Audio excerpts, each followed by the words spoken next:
Welcome to Root to Fruit, conversations with everyday people who shape the Vine School community.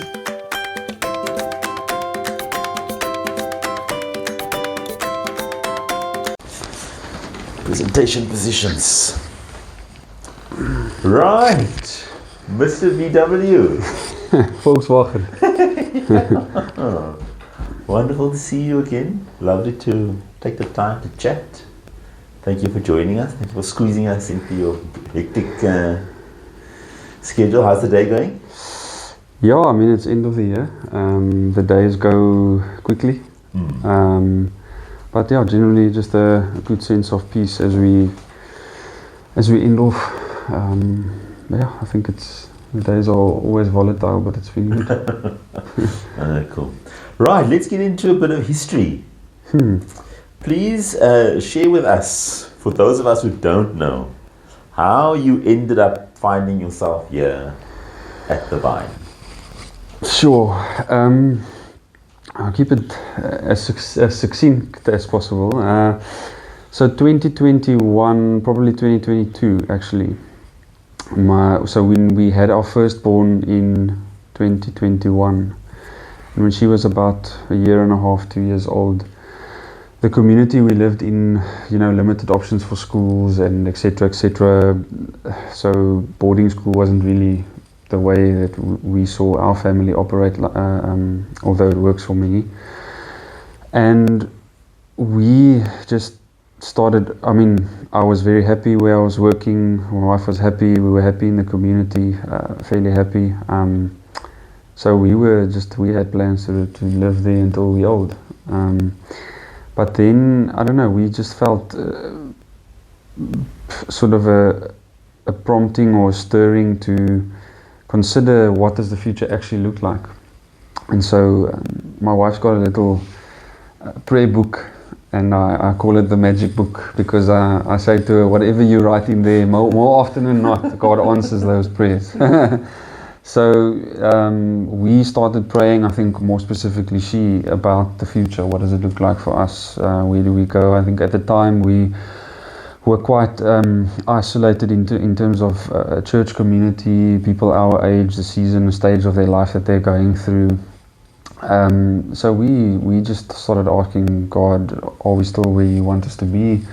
What does the road ahead look like? And at the time I didn't have any reasons to kind of look for other work or another job. And then we just felt, what about relocating? And so we always, I was a little boy. I remember I was 7 years old when I visited Cape Town for the first time and absolutely fell in love with this place. And then in 2021, that's an important detail. 2021, we visited her. She's got family who lives in Blouberg. And as we were driving, so this is the first time I've been in Cape Town since a little boy, and I said to her, I was driving past schools and I said to her, I wonder if they have posts available, should we? And so I was like testing the water, and she said, no. And as we started talking about, our children and where they're going to go to university, into high school, I said to her, what about the Western Cape? And so we started looking. And I'm not one of those who just applies to wherever there's vacancies. It has to be a match in terms of my values and my belief in Jesus, and it needs to be a place where I'm free to live that out in whatever way. And I saw this advert. That's probably the most, I don't want to over exaggerate, but the most extraordinary ad I've ever seen advertising position for someone where almost top of the list is a personal testimony of faith as Jesus Christ your Lord and Savior. And I was like, where can I sign? So really saw it, and there was one or two other options I applied for at the time, not in the Western Cape, but this, I don't know, something just, and so so this was in 2022, we started praying. In January, just before school started in 2023, my wife had a dream about us leaving the school that we worked at. We were literally walking off the property, we were waving goodbye to people, and she, in her dream, saw the clouds and sun, and she saw a picture of a vine in the sky, and God saying, just trust me, I will take care of you and Ryno and Emma. At the time, that was the word she heard, and she woke up and she cried. She was just overwhelmed by, wow, what does this mean?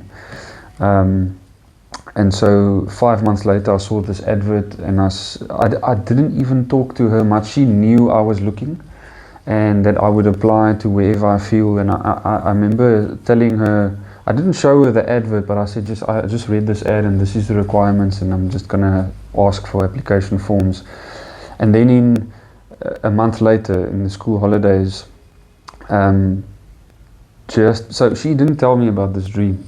Only when I was invited to an interview, I showed her the school's logo, and she said to me, that vine picture that you just showed me was exactly the picture I saw in my dream. Sure. And so, yeah, I then applied. I went through all the processes, and I came to observe as part of the process, spend a day here at the school. And what I saw in the classroom was what I knew deep down was missing in education in South Africa. Just a different way of looking at children, different way of working with them. I've always felt that discipline was always punitive rather than seeing it as we are discipling you because you are weak, you are not naughty or whatever the case is, you're not labeling children. But I never knew how else. I mean, I was raised a particular way, fivefold ministry, and you sort your and yeah, I mean, I turned out okay. But I just, as I went through my teaching journey, I always felt, I mean, surely there must be a better way to get children to do what they ought to do because they want to do it and not because they're going to get rewarded or they want to please their teacher. Just do what you need to do because it's the right thing. That's how you live. Anyway, so long, that's the whole journey. And we moved here. I took the job in faith without my wife having a job yet. She's also in teaching, and so it took about a month or two where she eventually found a job as a teacher at a school in Bellville. And we relocated. She literally grew up in the community where that we were from, so it was quite a hectic time of adjusting the first 6 months. But yeah, I mean, I was welcomed into this community with open arms, and yeah, it's been a roller coaster journey. But now we're here, and we're still going. My second year into it, and yeah, that's the long and the short of the journey and finding my way here. And yeah, having found your way here, how would you describe the difference between the first year and the second year?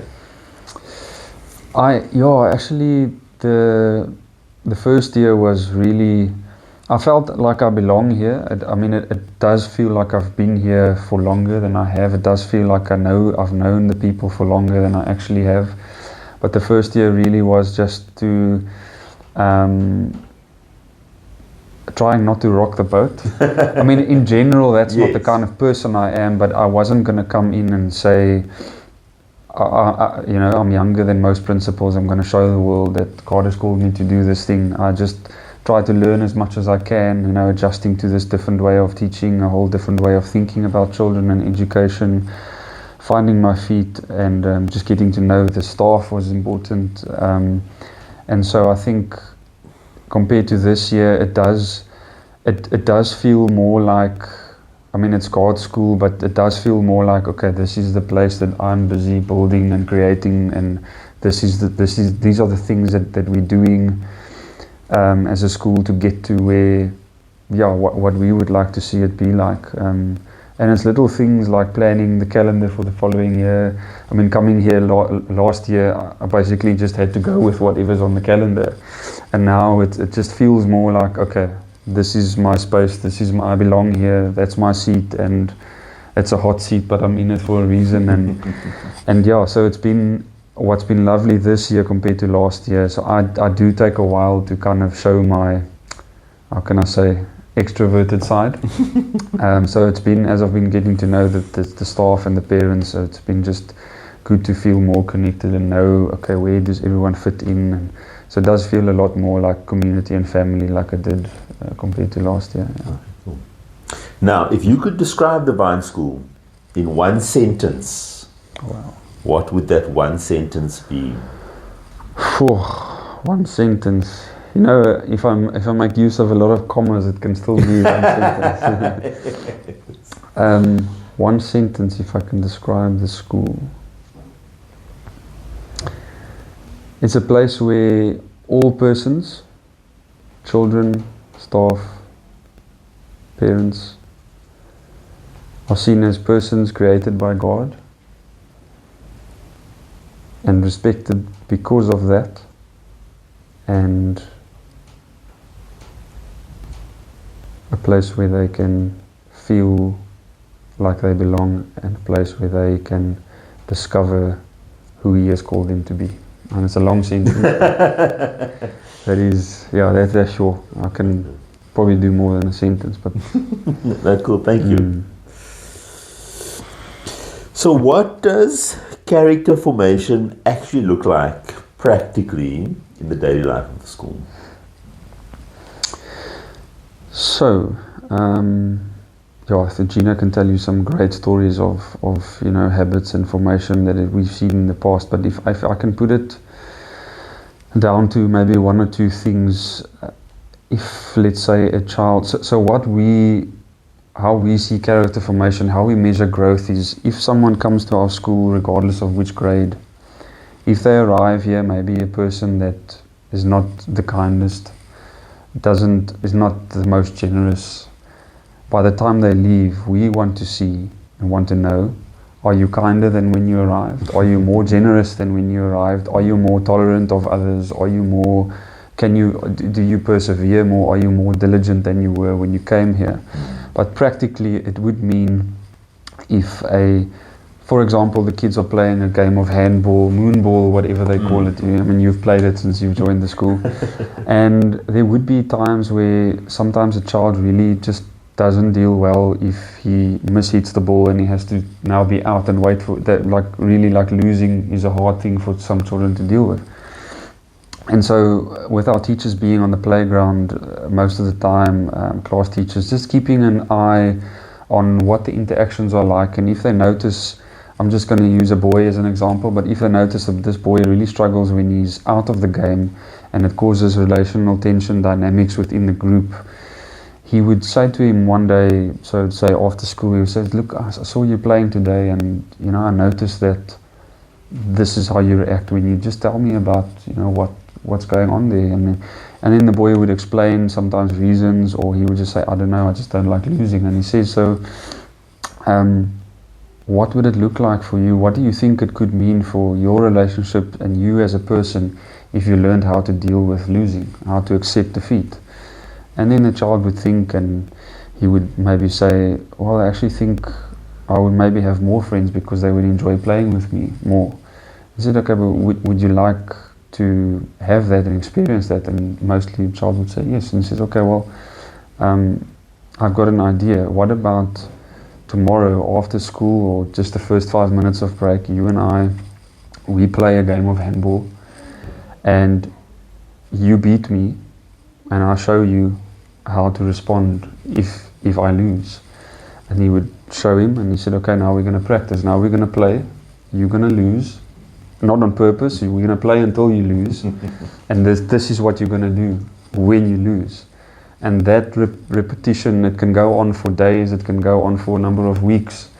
And then we would see growth, and eventually it would come to a point where through that consistent habit, the child has learned to accept defeat without causing a whole lot of maybe grabbing each other at the throat or whatever the case is. So that's one. That's actually something that has happened in the past.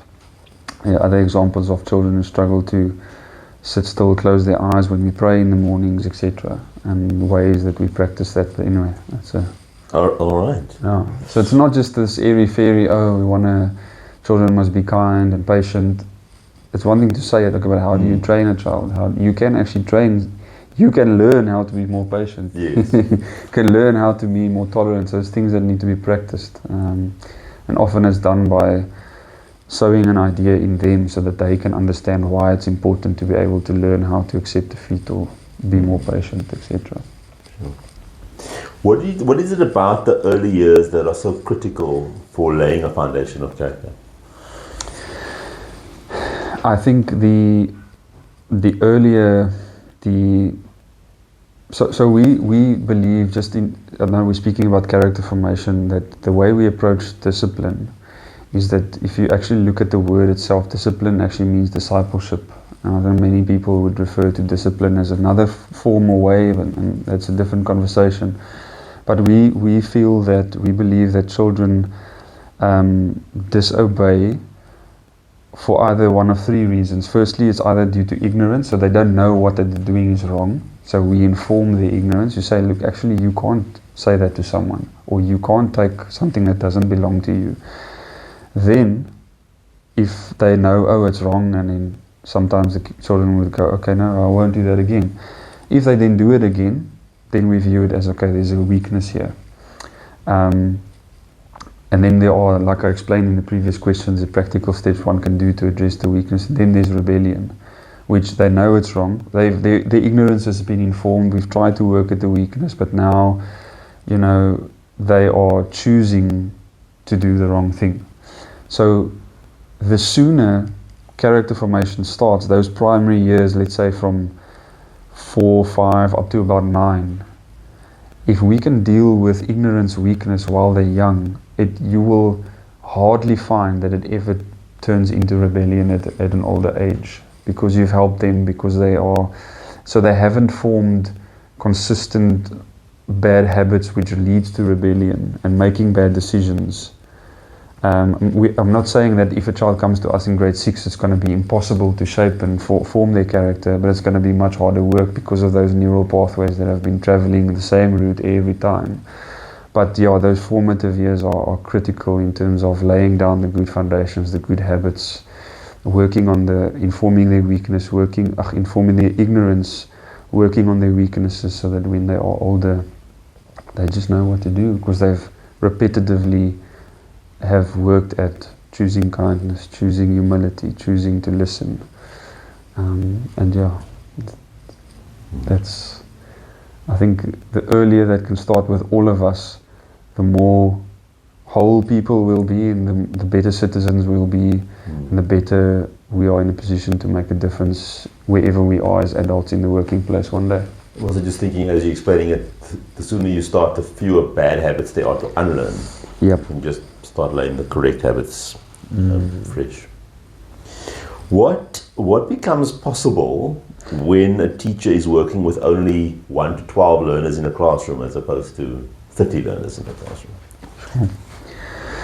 So, someone explained to me, I had a similar conversation with our previous principal at the school, and he said he had a conversation with Bill Sincere one day, who is one of the founders, directors of Ambleside International. And they built so we have our 16 class limit capacity. Financially that's feasible, but also there's more. It's not just this random number. He feels and he believes that one teacher only has enough relational bandwidth to be able to support 12 children, and that's based on the fact that Jesus had 12 disciples. And he could really speak into those 12 disciples' lives. I mean, even though he was, God in the flesh, he in his humanness only had a certain amount of relational bandwidth to be able to speak into their lives, to support them when they are weak, to encourage them. So I'm not saying that a class of 30 you cannot shape and form character. I'm saying that it is way more effective, and you'll see much more exponential growth in character in a class of 12 or 16 or 15, because of the fact that it's easier for teachers to spot ignorance and weakness, and it's easier for them to have the capacity mentally, emotionally to go and, our teachers actually go and pray about, Lord, how do I help so and so with so and such?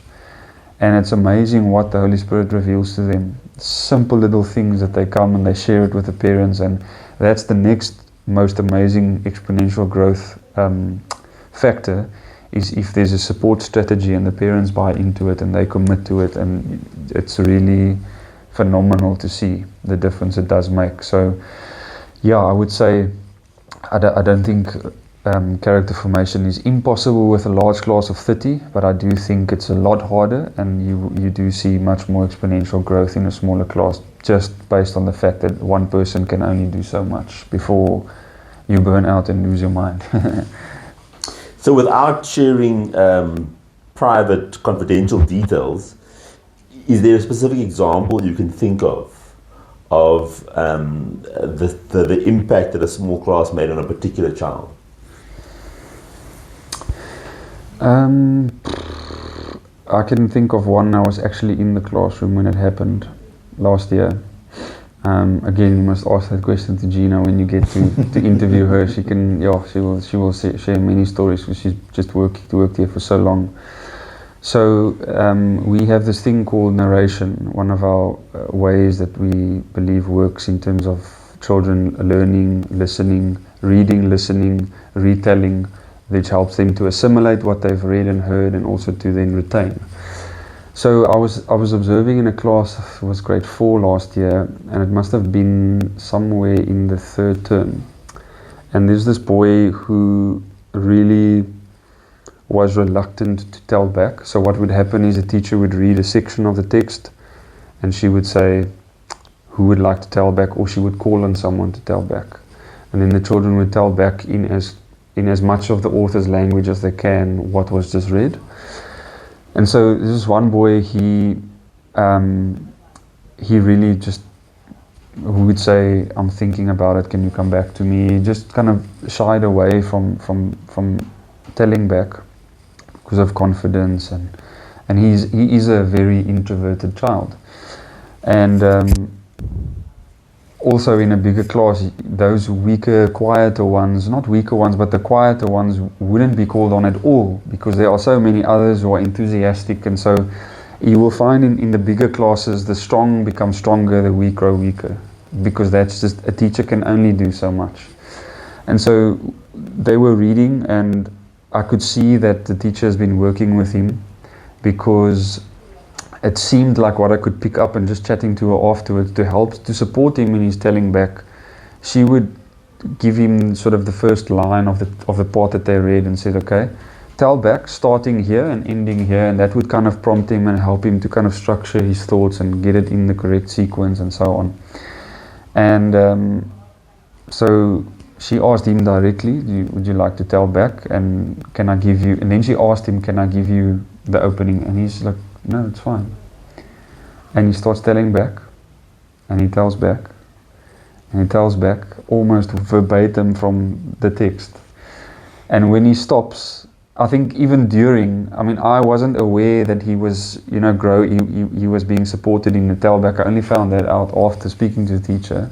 But as he started telling back, I was looking at the other children, and they were like looking at him, and when he stopped, and the teacher was also like, everyone was smiling, and they were like kind of, no, I wouldn't say shocked, but they were just filled with joy. And then he was like, and the whole class went like, whoa, and it, you could feel like that energy. The crackle. And he looked at his teacher, and he was like, whoa, I don't think I've ever told back that much. That actually felt so good. And the teacher smiled, and everyone, they were like, they didn't make a lot of noise and got up and clapped for him, but there was that was the first time I experienced true joy in a class. And the reaction of his friends, just sharing that joy with him, it was, yeah.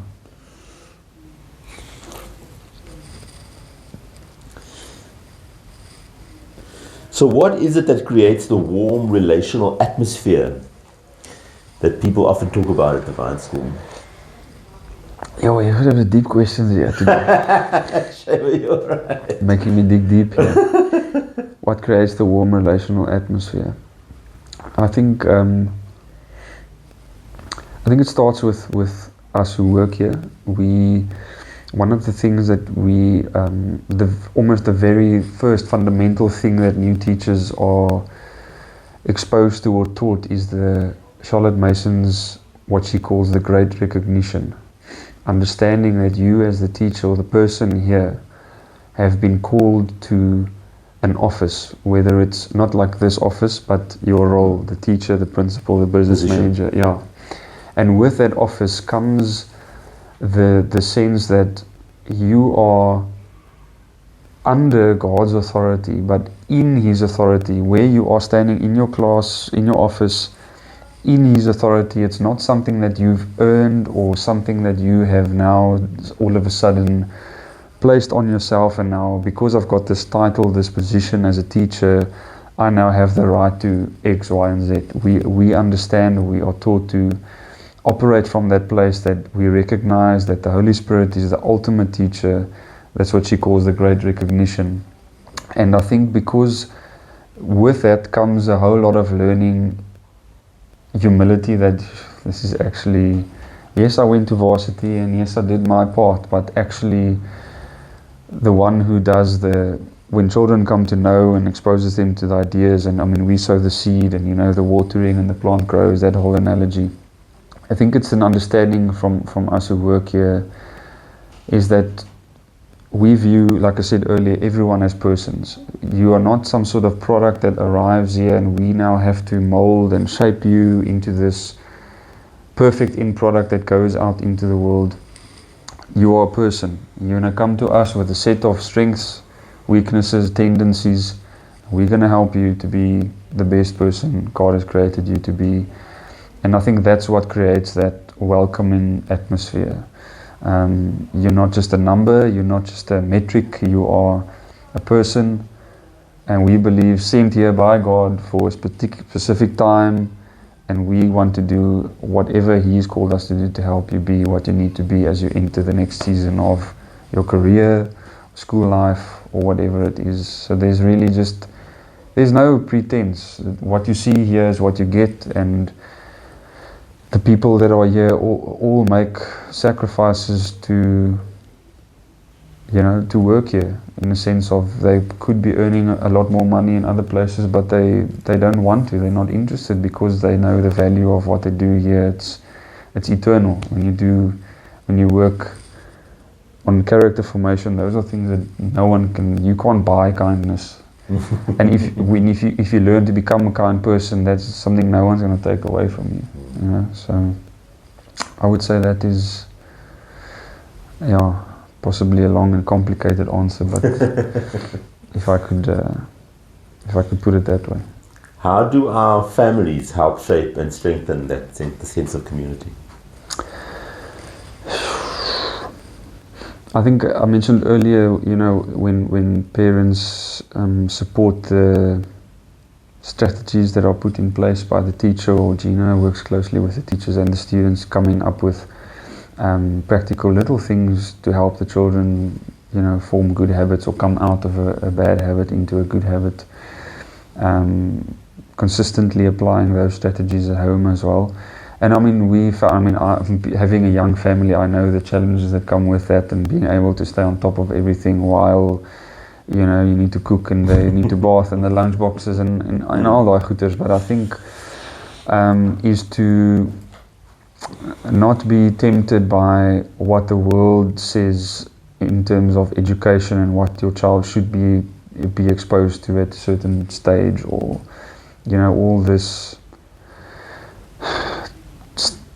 viral stuff and trends and social media trends. And I mean, you mentioned earlier that it's not fire, it's dangerous, but we're not going to use it because we're not going to not use it because there's an element of danger to fire, but you've got to learn how to use it properly.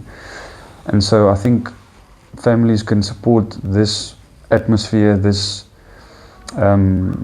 sense that you get when you come here, is to also view whoever, the teachers or the other parents, regardless of what they look like, where they come from, regardless of whether their child maybe upset your child, and is to view them as persons sent here by God.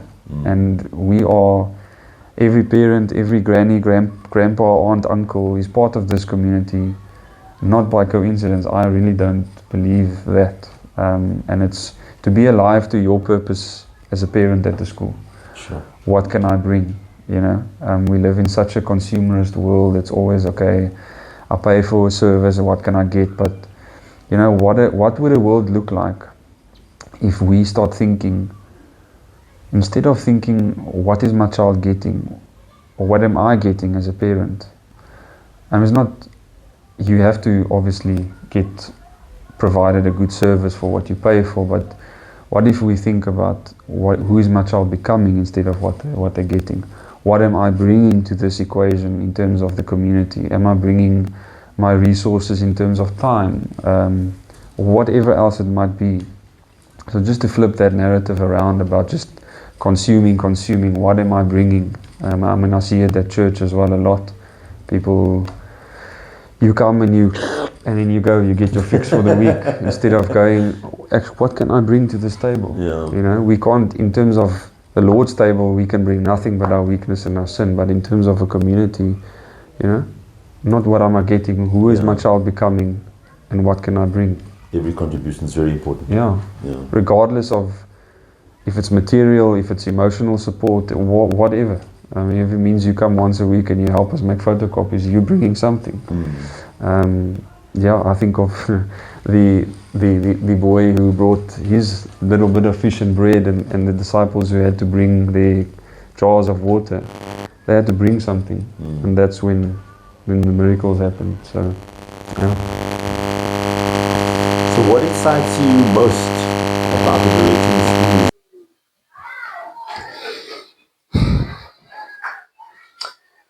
You know, sometimes in life, things don't go to plan.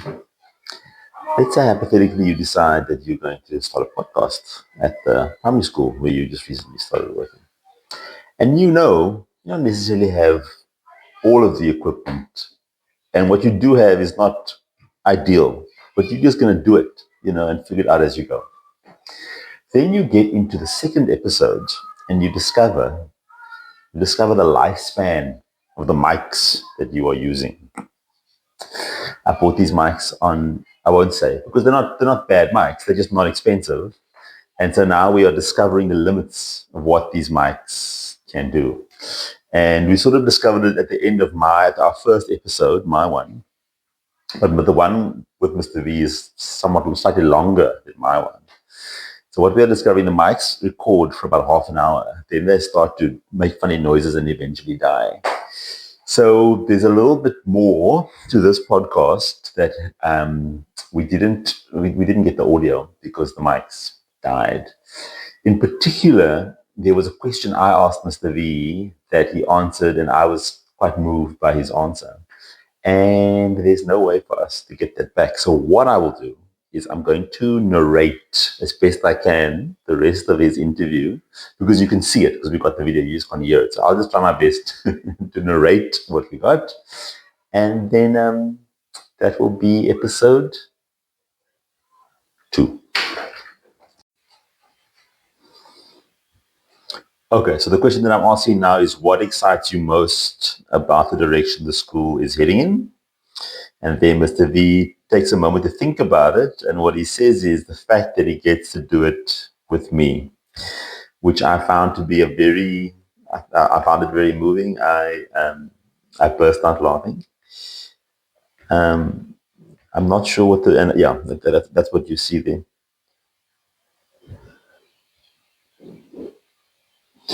And then the rest of it was just, he's saying that, what he can feel that there's a freshness to what we're doing, a fresh vision and a fresh energy. And he's just looking forward to the outcome of that.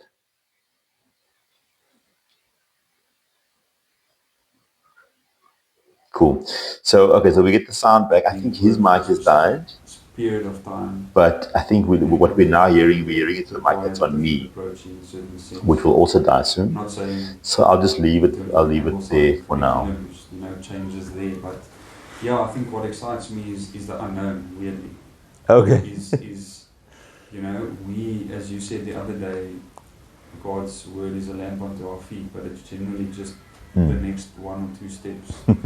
And I certainly sense that earlier this year when we called the community to pray together for a week, is that God just confirming that not going to. Okay, so there goes my life as well. So we'll we'll leave it at that. Thank you for watching. We really do appreciate it. Thank you for bearing with us while we work through these little technical glitches. We will invest in the proper hardware at some point. We will get there, but one step at a time. But we do appreciate your attention, and we appreciate you. If you've listened this far, thank you so much. For our next podcast, we've got a set of parents who we spoke to. We recorded that conversation. We recorded it already, so I've seen it. And I had a great time listening to that conversation. So we look forward to seeing you next time, when we will be talking to a set of parents from our Vine School community. Tune in.